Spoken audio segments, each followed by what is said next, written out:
नमस्कार दोस्तों, स्वागत है आपका हमारे चैनल टेल्स बाय यशु पर। यहाँ पर आपको मिलेंगी रोचक और सस्पेंसफुल कहानियाँ। अगर आपको यहाँ पर हमारी कहानियाँ पसंद आती हैं तो कृपया करके आप हमारी वीडियोस को लाइक करें, इसको अपने दोस्तों को साथ शेयर करें और साथ के साथ अपना कमेंट करना ना भूलें। अगर आप इस चैनल पर नए हैं तो कृपया करके इसे सब्सक्राइब भी करें।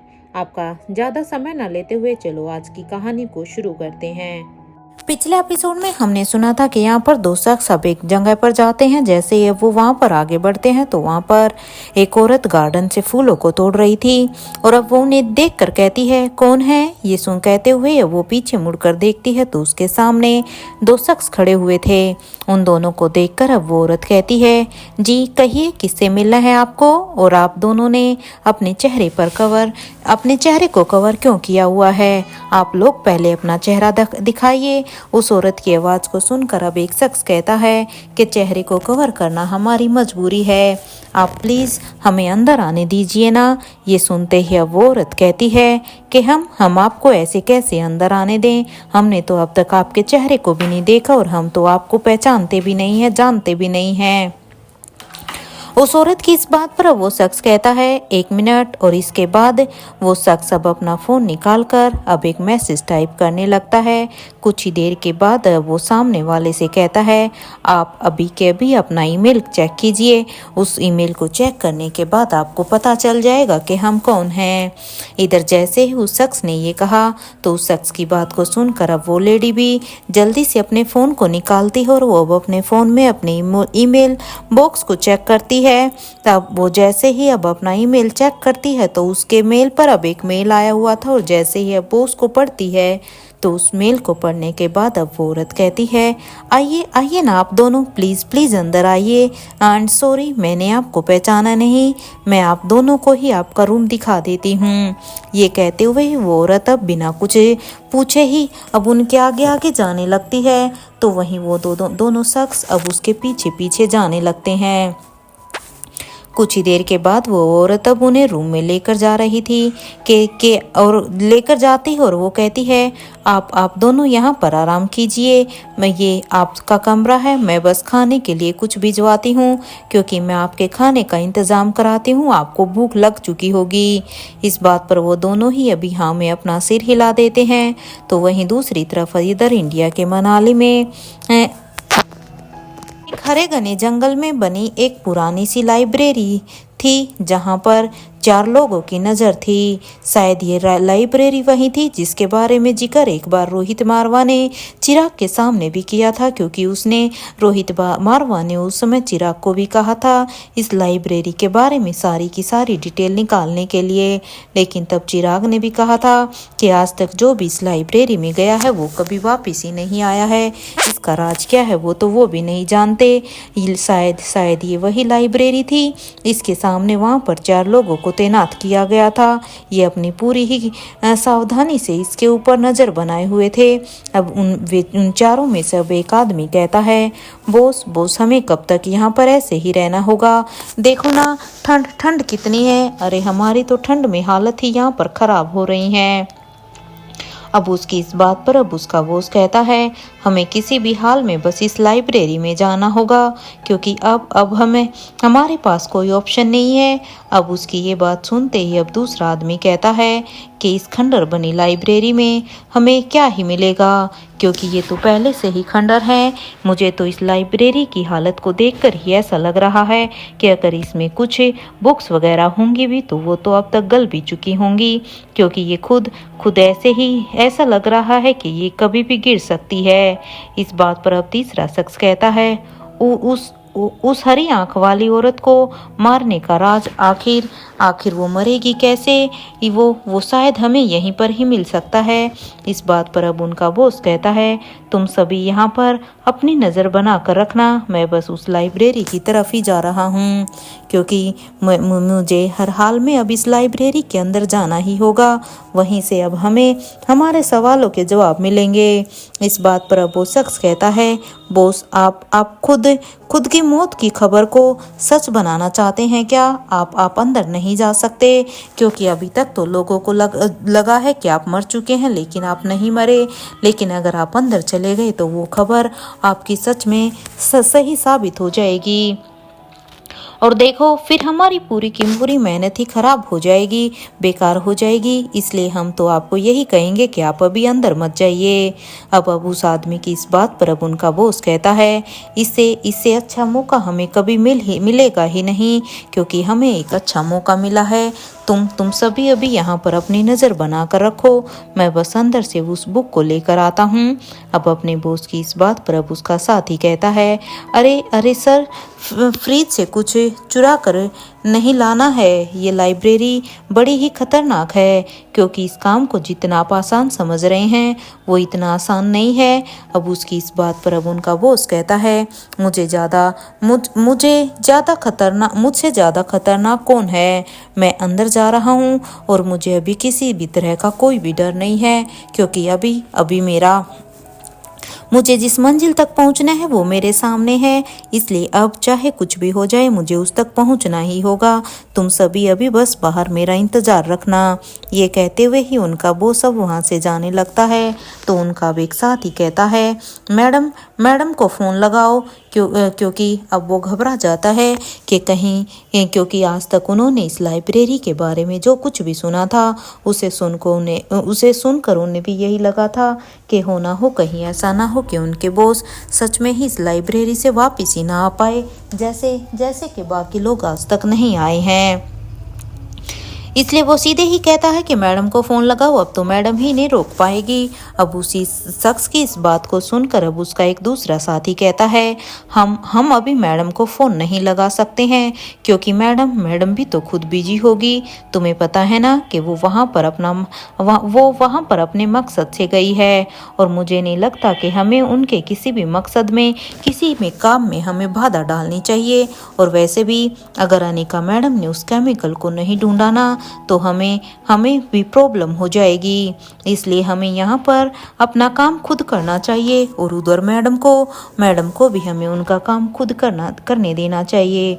और वैसे भी हम सभी उनके शिकार हो जाएंगे अगर मैडम ने उस केमिकल के बारे में कुछ नहीं ढूंढा तो।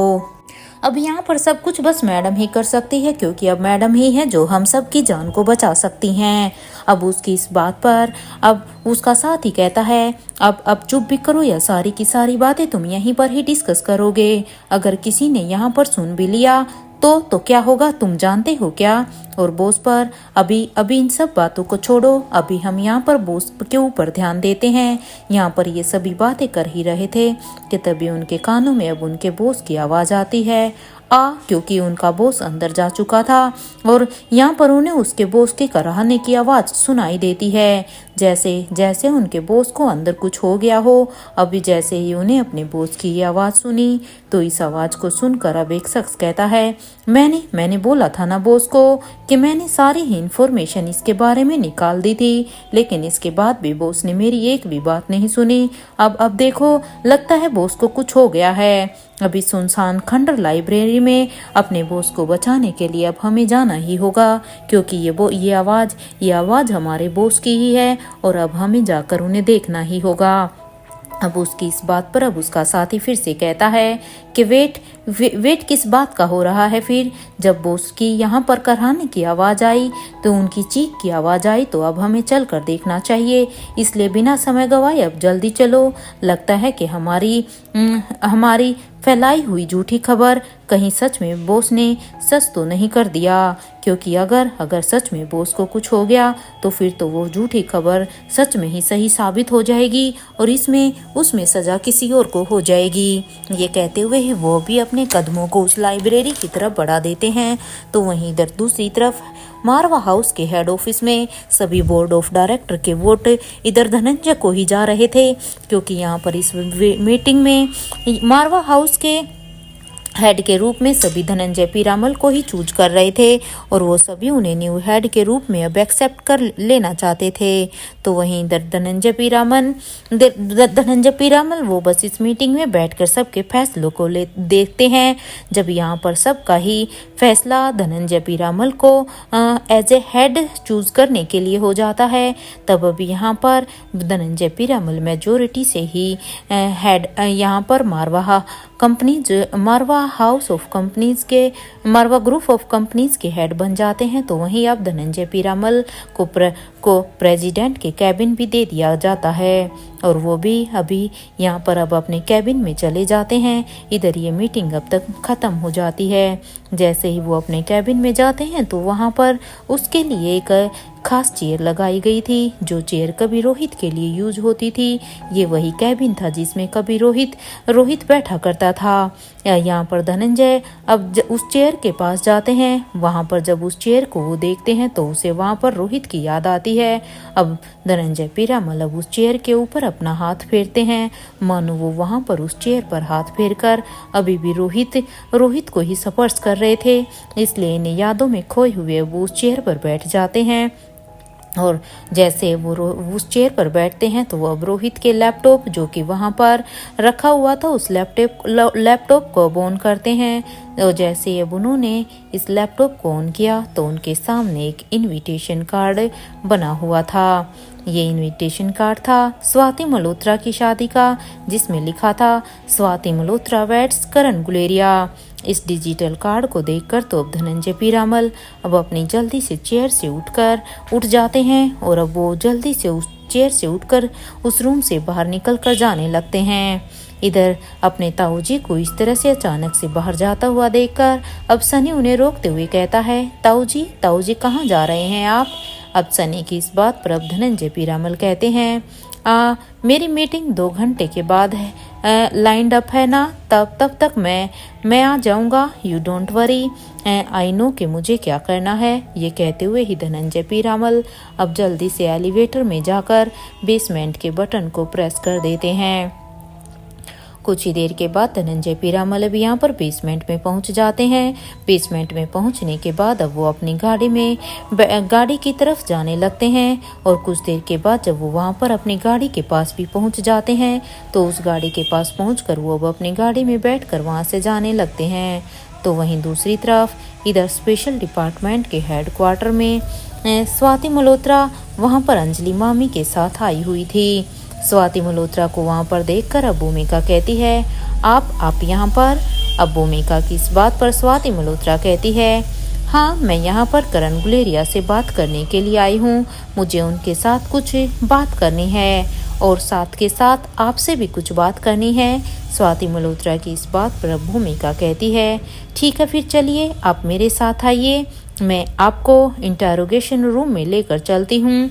अब भूमिका की इस बात पर स्वाति मल्होत्रा कहती है, ठीक है। यहाँ पर भूमिका भी स्वाति मल्होत्रा को इंटरोगेशन रूम की तरफ लेकर जाने लगती है।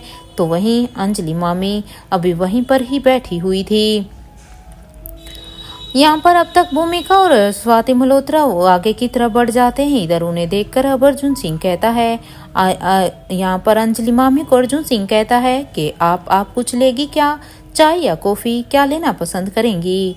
अर्जुन सिंह की इस बात पर अब अंजलि मल्होत्रा कहती है, जी नहीं, थैंक यू सो मच, मुझे कुछ नहीं चाहिए।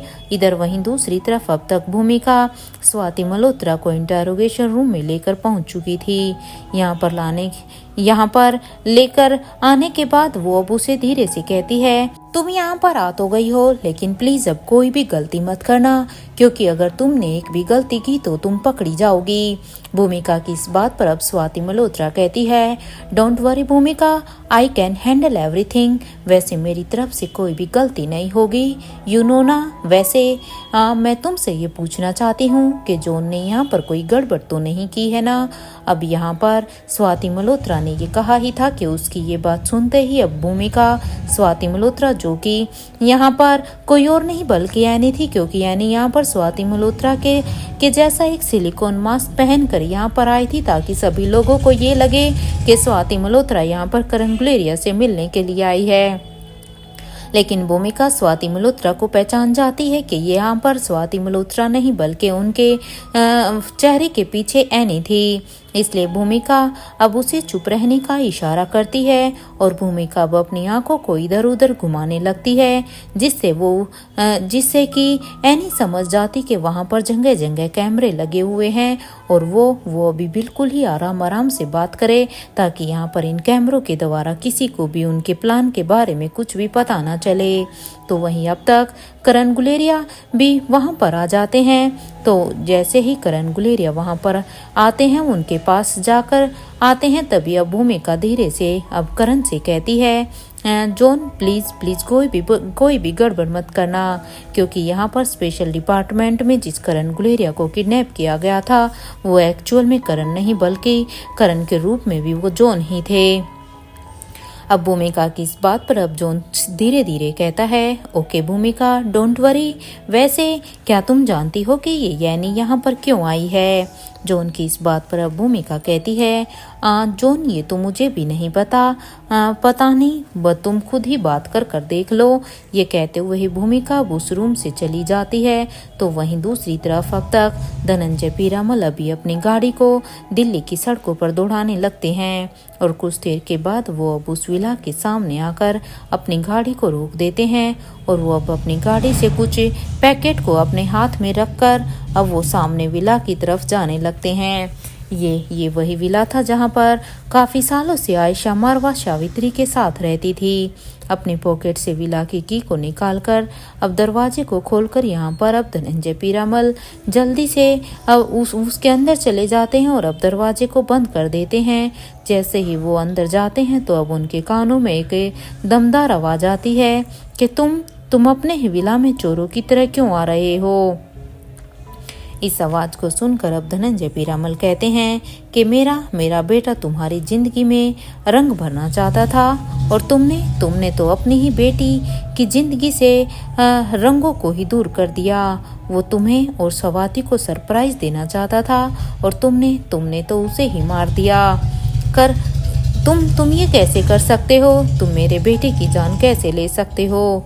अब यहाँ पर धनंजय की इस बात पर अब उनके सामने से आवाज आती है, मुझे माफ कर दे मेरे भाई, तू ही बता कि मैं तुझे कैसे यकीन दिलाऊं कि मैं रोहित को नहीं मारना चाहता था।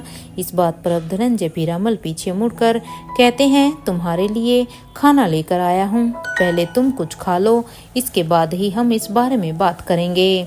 अब उसकी इस बात को सुनकर अब उसकी इस बात पर उसके सामने से आवाज आती है, पहले तुम मुझे ये बताओ कि बाहर का माहौल कैसा है?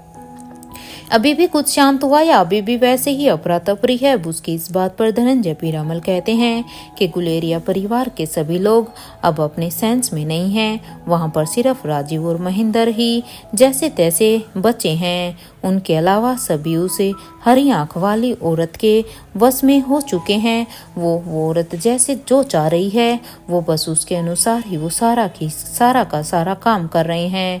जो आकाश गुलेरिया अपनी बहन के लिए क्या कुछ नहीं कर सकता था, अब वो सिर्फ फॉर्मेलिटी के लिए ही श्रेया से कहता है कि वो अनिका का हालचाल पूछती रहे, क्योंकि अब वो आकाश गुलेरिया खुद अपनी बहन से बात तक नहीं कर रहा है।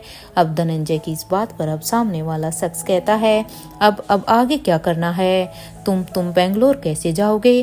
क्या तुमने आगे के बारे में कुछ सोचा है? अब उसकी इस बात पर धनंजय पीरामल कहते हैं, तुम यहाँ पर आराम से रहो, तुम इसके बारे में चिंता बिल्कुल भी मत करो। मैं 2 से 3 दिन में मारवा ग्रुप ऑफ कंपनी को फिर से ट्रैक पर लेकर आ जाता हूँ, क्योंकि जो मारवा ग्रुप ऑफ कंपनीज ने रोहित के जाने के बाद जो नुकसान सहा है उस नुकसान की भरपाई मैं कर दूंगा। उसके बाद हम दोनों ही जाएंगे। इस बात पर उसके सामने वाला अब शख्स फिर से कहता है, तुम मारवा ग्रुप ऑफ कंपनीज को आलिशा को संभालने के लिए क्यों नहीं दे देते हो? क्योंकि अगर तुम वहां पर जाओगे तो आलिशा यहाँ पर आने के बाद अच्छे से उसे संभाल लेगी। अरे मुझे तो पूरा यकीन है कि वो इस कंपनी को अच्छी तरह से संभाल भी लेगी, और राजमहल की कविन होने की वजह से वो इंपीरियल ग्रुप की एक्टिव मेंबर भी तो है। इसलिए वहाँ से उसे बिजनेस के बारे में हर एक एक्टिविटी के बारे में पता चलता रहेगा। इस बात पर अब धनंजय पीरामल कहते हैं नहीं, उसकी ज़रूरत नहीं है। वो यहाँ से लंदन जाने से पहले अनिका अपना ब्लैक कैट का अकाउंट मुझे ही देकर गई है, तो इसमें कोई भी बड़ी बात नहीं है, क्योंकि अब अनिका का ब्लैक कैट वाला अकाउंट मैं ही हैंडल कर रहा हूँ। और तुम्हें तो पता ही है ना कि इंपीरियल ग्रुप में ऐड होने की वजह से बिजनेस को रन करना आसान हो जाता है। इसलिए बिजनेस से फिर से उसकी ट्रैक पर लाने के लिए मुझे ज़्यादा समय नहीं लगेगा। धनंजय पीरामल की इस बात पर अब फिर से वो सामने वाला शख्स कहता है तुम शायद बिल्कुल सही कह रहे हो, वैसे अनिका को खुद मिस्टर किंग ने इनवाइट किया था। अब उसकी इस बात पर अब धनंजय पीरामल कहते हैं जरूर अनिका में कुछ न कुछ तो ऐसी बात होगी ही, वरना मिस्टर किंग इस तरह से किसी को इनवाइट नहीं करते हैं। ये तो तुम भी अच्छी तरह से जानते होगे, और अगर सच में देखा जाए तो हमारी अनिका काबिल ही इतनी है। एनीवे तुम अभी खाना खा लो, मुझे यहाँ से अभी के लिए जाना होगा। और हाँ, ध्यान रहे कि तुम यहाँ से बाहर बिल्कुल भी मत निकलना, चाहे जो कुछ भी हो जाए, क्योंकि अब जब तक तुम यहाँ पर इस विला में हो तब तक ही तुम सुरक्षित हो। यहाँ से बाहर निकलने के बाद इवन तुम्हें खतरा ही खतरा है। ये कहते हुए ही धनंजय पीरामल अब वहाँ से जाने लगते हैं। तो अब उनके कानों में एक आवाज आती है कि तुम अपना ध्यान रखना भाई, वो बहुत ही खतरनाक है। तुझे छूकर तेरे मन में क्या कुछ चल रहा है वो जल्दी से जल्द पहचान लेगी, और अगर उसने पहचान लिया तो वो उसे फिर हमारे पूरे के पूरे प्लान के बारे में भी पता चल जाएगा। अपने पर्सनल एक्सपीरियंस से मैं तुझे ये बोल रहा हूँ, क्योंकि जो चीज़ मेरे साथ घटित हुई है वो तुम्हारे साथ ना हो, इसलिए मैं तुझे वार्न कर रहा हूँ। अब सामने वाले उस शख्स की बात पर अब धनंजय पीरामल कहते हैं उसे मारना हमारे बस की बात तो नहीं है, लेकिन इस तूफान का सामना करने के लिए इतना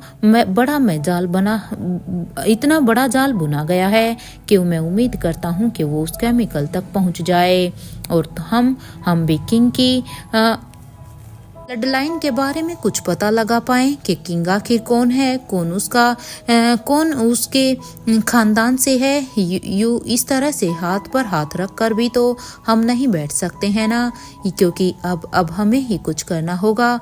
यहाँ धनंजय पीरामल अब उस शख्स के साथ बात करके अब उस विला से जाने लगता है, और बाहर निकलने के बाद अब वो दरवाजे को फिर से अच्छी तरह से बंद कर देता है, ताकि किसी को भी कुछ भी पता न चले कि इस विला में कोई रह रहा है। और उस दरवाजे को बंद करने के बाद धनंजय पीरामल फिर से अब अपनी गाड़ी के पास जाकर अब उसमें बैठ जाता है, और अब गाड़ी में बैठकर अब वो उसे सीधा ही मारवा हेड ऑफिस की तरफ लेकर जाने लगता है। तो वहीं दूसरी तरफ इधर मनाली के उस हरे और अंधेरे जंगल में वो सभी अब अपने बॉस की आवाज़ को सुनकर अब उस तरफ जाने लगते हैं, क्योंकि यहाँ पर बाकी के जो ये 3 लोग खड़े थे उनके पास अब कोई ऑप्शन ही नहीं था, क्योंकि जैसे अब उन्हें अपने बॉस के चिल्लाने की आवाज़ सुनी तो अब वो भी उसकी तरफ बढ़ जाते हैं। और वो जैसे वहाँ तक उस लाइब्रेरी तक पहुँचते हैं तो अब उन्हें एहसास होता है कि कोई फोर्स उन्हें अपनी तरफ खींच रहा था, और वो सभी अब आपस में चिल्लाने लगते हैं बचाओ बचाओ, क्योंकि उन्हें भी यहाँ पर कुछ भी समझ में नहीं आता कि आखिर ये कौन सी शक्ति है जो उन्हें अपनी तरफ खींच रही है। ना चाहते हुए भी वो उनके खिंचाव में आ रहे थे। ये कहते हुए ही वो सभी अब अंदर की तरफ जाने लगते हैं। कुछ देर के बाद जब उनकी आंखें खुली तो वो यहाँ पर अब तक उस लाइब्रेरी के अंदर आ चुके थे, क्योंकि जैसे ही वो अंदर की तरफ खींचे गए उन्हें वहाँ पर अंधेरे में कुछ भी दिखाई नहीं दिया था, लेकिन अब वो यहाँ पर लाइब्रेरी के अंदर थे। और सामने अपने बॉस को देखकर अब वो कहते हैं बॉस आप ठीक तो है ना? यहाँ कोई अदृश्य शक्ति है जिसने हमें भी ऐसे ही खींचा। अब उनकी इस बात पर अब उनका बॉस कहता है ऐसा कुछ भी नहीं है जो तुम कह रहे हो, वो जो भी था और इस लाइब्रेरी को जिसने बनाया है वो कमाल का इंजीनियर होगा। क्या साइंस और टेक्नोलॉजी का उसमें यूज किया गया है, क्योंकि ये कोई अदृश्य शक्ति नहीं बल्कि ये यहाँ पर साइंस और टेक्नोलॉजी का एक कॉम्बिनेशन है। अब चलो उस किताब को ढूंढते हैं। अपने बॉस की इस बात को सुनकर अब एक शख्स कहता है यहाँ पर तो बहुत सारी किताबें हैं बॉस, इनमें से हम उस एक किताब को कैसे ढूंढेंगे, क्योंकि ये तो सच में बहुत ही ट्रिकी काम हो गया। खैर, लेकिन अगर आपका ये आदेश ही है तो अब तो हमें मानना ही होगा। अब आपने कहा है तो हम उसे जरूर ही ढूंढ लेंगे। ये कहते हुए वो सभी अभी उस किताब को वहाँ पर पूरी की पूरी लाइब्रेरी में ढूंढने लगते हैं। तो अब वहाँ पर एक आदमी का पाँव अब जिस फर्श पर पड़ता है तो वो अब अपने वहाँ पर कुछ ना कुछ गड़बड़ दिखाई देती है, इसलिए वो कंफर्म करने के लिए वहाँ पर अपने जूते से वहाँ पर टैप करने लगता है। और कुछ देर तक वहाँ पर टैप करने के बाद अब वो कहता है, बॉस देखो यहाँ पर कुछ तो है, क्योंकि यहाँ की साउंड कुछ अजीब ही तरह की आ रही है। अब उस शख्स की इस बात को सुनकर अब उनका बॉस अब उसके पास आता है और अब उसके पास आकर कहता है, be careful, it's a trap. उसके बॉस ने ये कहा ही था कि तभी अचानक से वो ब्लॉक नीचे गिरता है। तो वो शख्स भी एकदम से ही उसके साथ नीचे गिरने ही वाला था कि तभी उनका बॉस आकर अब अपने उस आदमी के हाथ को पकड़ लेता है और उसे अब ऊपर की तरफ खींचने की कोशिश करता है। और जैसे तैसे अब यहाँ पर उसके बॉस ने अपने आदमी को बचा लेता है, क्योंकि अगर यहाँ पर समय रहते उसका बॉस उस अपने आदमी का हाथ नहीं पकड़ता तो वो शायद अब तक नीचे की तरफ धंस चुका होता, वो गिरकर मर चुका होता। तो अब सभी जैसे ही अब वो अपने उस आदमी को बचा लेते हैं तो अब वो एक गहरी सांस लेते हैं। तो अब उनका बॉस कहता है, ध्यान से, क्योंकि ये सच में बहुत ही विचित्र है। देखो इस फर्श को, ये बड़ा ही विचित्र है। ये सुनते ही अब सभी नीचे देखते हैं तो वो फर्श अब एक चेस ब्लॉक जैसा था। उसका बॉस अब कहता है, बी केयरफुल, हमें एक एक स्टेप बड़े ही ध्यान से रखना है, क्योंकि हर एक स्टेप पर हमें यहाँ पर किसी भी चीज़ का सामना करना पड़ सकता है। इस बात पर अब उनके साथी कहते हैं, ओके सर। यहाँ पर अब उनका बॉस अब एक एक ब्लॉक को बड़े ही ध्यान से देख रहा था कि तभी उनका अब एक साथी फिर से कहता है, now I get to know how is this possible. जो यहाँ पर आते हैं वो वापस क्यों नहीं जाते हैं। अब मुझे ये समझ में आ गया। जहाँ मनाली में ये लोग अपने मकसद को पूरा करने में लगे हुए थे, तो वहीं दूसरी तरफ इधर लंदन में रेखा मूर्ति के पैलेस में रिया अपनी बड़ी मौसी से के साथ ही अपना टाइम स्पेंड कर रही थी कि तभी अब वो कहती है, बड़ी मौसी आप नानी माँ से बात नहीं करती हो। इस बात पर अब रेखा मौसी कहती है कि अभी कैसे बात कर लूं, अपनी नानी माँ को तो कुछ याद ही नहीं है। तो रिया तुम ही बताओ मैं उनसे क्या बात करूं।